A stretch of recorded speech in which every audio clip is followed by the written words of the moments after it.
दोस्तों, ये घटना वर्ष 1982 की है, जब एंजेला गवालो नामक एक सामान्य कदकाठी की महिला ने अपने बच्चे की जान बचाने के लिए एक कार को अपने सिर्फ एक हाथ से ही उठा दिया था।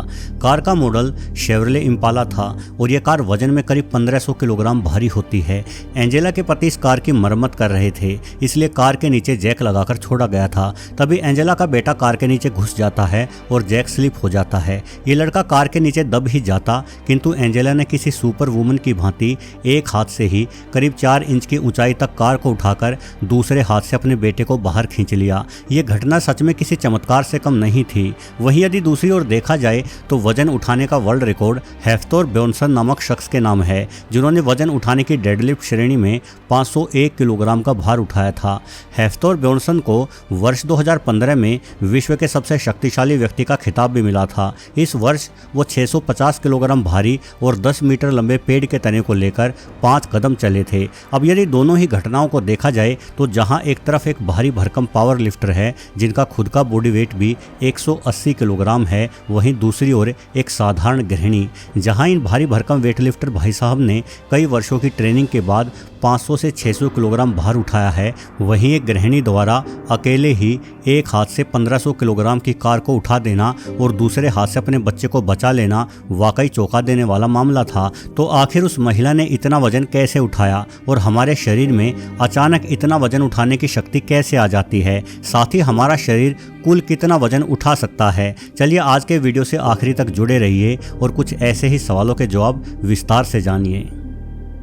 दोस्तों, प्राचीन समय में इंसान गुफाओं में रहते थे और शिकार करते थे। उस समय हमारा सामना वूली मैमथ हाथी, टेरर बर्ड जैसे विशालकाय पक्षी या सैबर टूथ जैसे भयानक शेरों से हुआ करता था। जाहिर है ऐसे समय में हम इंसान जिंदा रहने के लिए प्रतिदिन अपनी क्षमता का पूरा प्रयोग करते होंगे। वर्तमान में ऐसा नहीं है। कुछ एक एथलीट आदि को छोड़कर आम इंसान कभी जान ही नहीं पाते कि वो कितने क्षमतावान हैं, क्योंकि हमारा ज़्यादातर समय मोबाइल फ़ोन देखते हुए ही बीतता है। विज्ञान भी कहता है कि इंसानों की शारीरिक क्षमता को पहचान पाना वाकई में एक बेहद जटिल प्रक्रिया है। सिर्फ इंसान ही नहीं बल्कि किसी भी जीव की पूर्ण शारीरिक क्षमता को नहीं पहचाना जा सकता। मसलन आप किसी कार या अन्य मशीन की जांच पड़ताल करके ये बता सकते हैं कि कार का इंजन कितने हॉर्स पावर का है और यह कार कितनी ताकत लगाएगी, लेकिन जीवों के बारे में ऐसा नहीं है। कई बार हम थोड़ा सा वजन उठाने में भी विफल हो जाते हैं, लेकिन जब अंदर जोश जगाकर जज्बात के साथ जोर लगाते हैं तो कामयाब भी हो जाते हैं। वस्तुतः सभी जीवों और इंसान के शरीर में अनेकों ऐसे घटक होते हैं जो हमारी शारीरिक क्षमता को सीधे तौर पर प्रभावित करते हैं। कुछ चीज़ें आपको बाहर से ही दिखाई दे जाएंगी, जैसे किसी इंसान का कद, वजन, शारीरिक बनावट, मांसपेशियों की कठोरता या खुराक आदि से कुछ हद तक अनुमान लग सकता है कि यह व्यक्ति कमजोर है या ताकतवर। किंतु मुख्य रूप से हमारी ताकत का असल राज हमारी आनुवंशिकता यानी जेनेटिक्स में ही छुपा है। जेनेटिक्स कारणों से ही हमारी मांसपेशियों के तंतु या कहिए मांसपेशियों की संरचना का विकास होता है, जिसके दम पर कई बार हल्का फुल्का सा दिखने वाला व्यक्ति भी काफी ताकतवर साबित होता है। इंसानी शरीर में मांसपेशियों के तंतुओं की संरचना 2 तरह की होती है, फास्ट ट्विच फाइबर और स्लो ट्विच फाइबर। जैसा नाम है वैसा ही इन फाइबरों का काम है। फास्ट ट्विच फाइबर एकदम से शरीर में ताकत प्रदान करने के लिए होते हैं, वहीं स्लो ट्विच फाइबर शरीर में ताकत को लगातार बनाए रखने के लिए होते हैं। इसके पश्चात इन फाइबरों से बनी मांसपेशियों का आकार भी शरीर के भीतर ताकत प्रदान करने में महत्वपूर्ण भूमिका निभाता है। बड़ी और बलिष्ठ मांसपेशियों में फाइबर अधिक होंगे जो शरीर में ताकत भी अधिक उत्पन्न करेंगे। साथ ही शरीर का नर्वस सिस्टम यानी तंत्रिका तंत्र, जो शरीर में मांसपेशियों की गति, फैलाव और सिकुड़न को नियंत्रित करता है, शरीर में उत्पन्न हुई ताकत का सबसे महत्वपूर्ण हिस्सा माना जाता है। यानी कुल मिलाकर किसी इंसानी शरीर में ताकत उत्पन्न होना मांसपेशियों के फाइबर और नर्वस सिस्टम पर ही निर्भर होता है। यदि हम विश्व के सबसे शक्तिशाली आदमी की बात करें तो वर्ष 2022 में टॉम स्टोल्टमैन नामक एक ब्रिटिश खिलाड़ी ने विश्व का सबसे शक्तिशाली इंसान होने का खिताब अपने नाम किया था। उन्होंने 1100 पाउंड यानी करीब 500 किलोग्राम का वजन उठाया था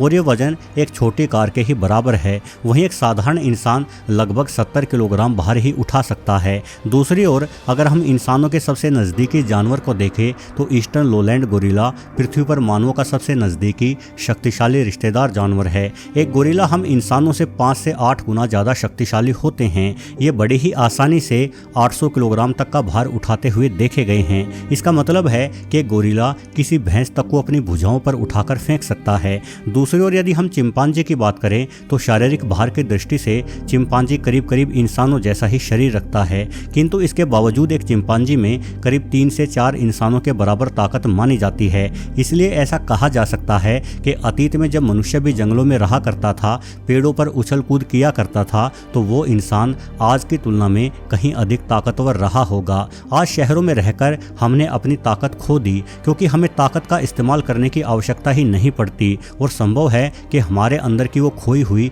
छुपी हुई ताकत ही कभी अचानक से जाग जाती हो, जिसके दम पर हम एकदम से ही अपनी क्षमता से अधिक वजन उठा लेते हों। शायद गाड़ी को एक हाथ से उठाकर अपने बच्चे की जान बचाने वाली महिला के मामले में भी ऐसा ही हुआ होगा। वैसे हमने इंसानी ताकत को मापने के लिए मुख्य तौर पर 3 कसरतों को पैमाना बनाया हुआ है: डेडलिफ्ट, बेंच प्रेस एवं स्क्वैट। इन तीनों श्रेणियों में सबसे अधिक वजन उठाने वाले इंसान को सबसे ज़्यादा शक्तिशाली इंसान मान लिया जाता है। वर्ष 1996 में डेडलिफ्ट श्रेणी, जिसमें वजन को लेकर सीधा खड़ा होना पड़ता है, में वर्ल्ड रिकॉर्ड 410 किलोग्राम का था, जो कि 2011 में बढ़कर 440.9 किलोग्राम हो गया। उसके बाद भी रिकॉर्ड लगातार टूटता रहा और आज वर्ष 2023 में ये रिकॉर्ड 501 किलोग्राम का है। वहीं बेंच प्रेस में वर्ष 1996 में वर्ल्ड रिकॉर्ड 320 किलोग्राम का था, जबकि आज 2023 में ये रिकॉर्ड एक अमेरिकन पावर लिफ्टर के नाम है, जिन्होंने 355 किलोग्राम भार अपने सीने पर उठाया था। इसके अतिरिक्त तीसरी श्रेणी यानी स्क्वैट में वर्ष 1992 में वर्ल्ड रिकॉर्ड 460 किलोग्राम का था, जो अब बढ़कर 595 किलोग्राम का हो चुका है। इस हिसाब से देखा जाए तो साल दर साल हम इंसानों के वजन उठाने की क्षमता बढ़ रही है। हो सकता है कि आने वाले 20 से 50 सालों में इंसान वजन उठाने के मामले में किसी गोरिल्ला से भी आगे निकल जाए। यानी एक और तो हम ये मानते हैं कि अतीत का मानव जो पेड़ों पर उछलता था वो कहीं अधिक ताकतवर होगा।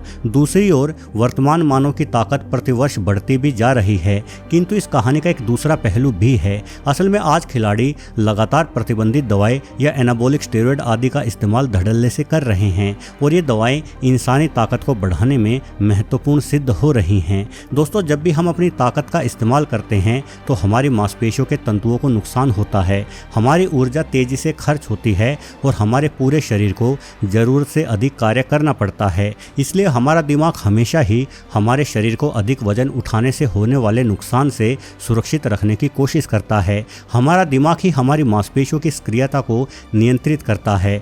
दिमाग मांसपेशियों को इलेक्ट्रिक सिग्नल भेजता है ताकि मांसपेशियां फैलकर या सिकुड़कर बल उत्पन्न कर सकें। जब हम किसी भारी वस्तु को उठाते हैं तो हमारा दिमाग एक अनुमान लगा लेता है कि हमें उस वस्तु को उठाने में कितने बल की आवश्यकता होगी। फिर दिमाग इलेक्ट्रिक सिग्नल भेजकर मांसपेशियों के फाइबर को सक्रिय कर देता है ताकि हम उस भारी वस्तु को उठा सकें। और यदि दिमाग को लगता है कि यह वस्तु बहुत भारी है, मांसपेशियों के फाइबर इसे नहीं उठा पाएंगे, तो दिमाग मांसपेशियों के फाइबरों की सक्रियता को भी रोक देता है, जिससे हम वह वस्तु उठा ही नहीं पाते। दिमाग ऐसा इसलिए करता है ताकि हमारी मांसपेशियां और हड्डियां सुरक्षित रहे। दिमाग द्वारा बचाव के इस तरीके को वैज्ञानिकों द्वारा मांसपेशी अवरोध कहा जाता है। अब यदि किसी तरह से दिमाग द्वारा पैदा की गई सुरक्षा प्रणाली यानी मांसपेशी अवरोध थम जाए तो हमारा दिमाग बेहद तेज इलेक्ट्रिक सिग्नल पैदा करने लगेगा, जिससे हमारी मांसपेशियां अपनी क्षमता से भी अधिक बल लगा देगी। वैज्ञानिक मानते हैं कि कभी कभार किसी विशेष परिस्थितियों में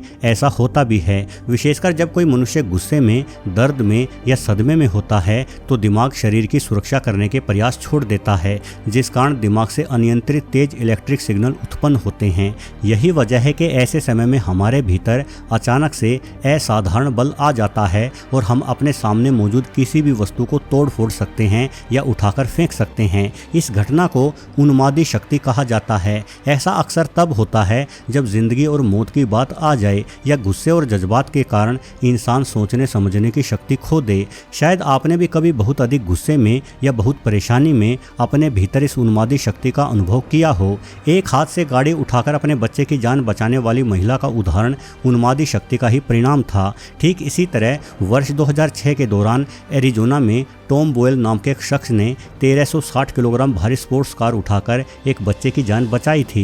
वैसे वैज्ञानिक अभी तक उन्मादी शक्ति उत्पन्न होने के रहस्य को पूरी तरह से समझ नहीं पाए हैं। कुछ वैज्ञानिकों के अनुसार जीवन मरण की स्थिति में इंसानों की किडनी में मौजूद एड्रिनल ग्रंथि एक हार्मोन रिलीज करती है। जब यह हार्मोन हमारे खून में मिलता है तो भी हमारी मांसपेशियां असाधारण रूप से ताकत लगा देती है। वैसे वजन उठाने के मामले में हमारी हड्डियों की मजबूती भी बेहद महत्वपूर्ण है। वैज्ञानिक मानते हैं कि हमारी हड्डियां 2000 किलोग्राम से थोड़ा अधिक वजन ही सहन कर सकती हैं। उससे अधिक वजन आने पर हड्डियां टूट जाएंगी। साथ ही अधिक वजन हमारी मांसपेशियों के तंतुओं को भी तोड़ देता है, जिस कारण आंतरिक रक्तस्राव हो सकता है और भयंकर दर्द के कारण हम वजन नहीं उठा पाएंगे। दोस्तों, कुल मिलाकर वैज्ञानिक गणना यही कहती है कि भले ही बात उन्मादी शक्ति की करे या लगातार वेटलिफ्टिंग द्वारा हासिल की गई ताकत की, कुल मिलाकर एक मनुष्य अधिकाधिक 2 से 2500 किलोग्राम भार ही उठा सकता है, क्योंकि इससे अधिक भार पर हमारी हड्डियां ही टूट जाएंगी और मांसपेशियां फट जाएंगी। वैसे ये गणना भी केवल सैद्धांतिक ही है। वास्तव में तो कोई इंसान अपने खुद के भार की तुलना में अधिकतम 3 गुना भार ही उठा सकता है। हालांकि जेनेटिक इंजीनियरिंग पर विश्वास करने वाले वैज्ञानिक ये मानते हैं कि आने वाले भविष्य में हम मनुष्यों के जीन्स में कुछ बदलाव कर सकते हैं, जिससे हमारी हड्डियां और मांसपेशियां लोहे के समान मजबूत हो जाएगी और हम खुद के भार से 10-20 गुना तक भी अधिक वजन उठा सकते हैं। वैज्ञानिकों के अनुसार मायोस्टेटिन एक ऐसा खास प्रोटीन होता है जो मनुष्यों के शरीर में मांसपेशियों के विकास को रोक देता है। अगर हम केवल इस प्रोटीन को नियंत्रित करना सीख जाएं तो भी हम किसी गोरिल्ला के समान ही ताकतवर हो जाएंगे। वैज्ञानिकों ने इस प्रोटीन को कुछ हद तक चूहों में नियंत्रित करने में सफलता भी प्राप्त की है, जिस कारण ये चूहे दूसरे सामान्य चूहों की तुलना में कई गुना अधिक शक्तिशाली बन गए थे। अगर ये तकनीक मनुष्यों पर भी कामयाब रहती है तो वो दिन दूर नहीं जब हम जल्द ही कैप्टन अमेरिका जैसे सुपर हीरो इंसान लैब में तैयार करने लग जाएंगे। भले ही आज हमें ये सब कल्पनाएं लगती हों, किंतु आने वाले भविष्य में मानव विकास प्रकृति पर निर्भर नहीं रहेगा, बल्कि मानव विकास भी विज्ञान की ही देन होगा। वीडियो देखने के लिए आपका बहुत बहुत धन्यवाद।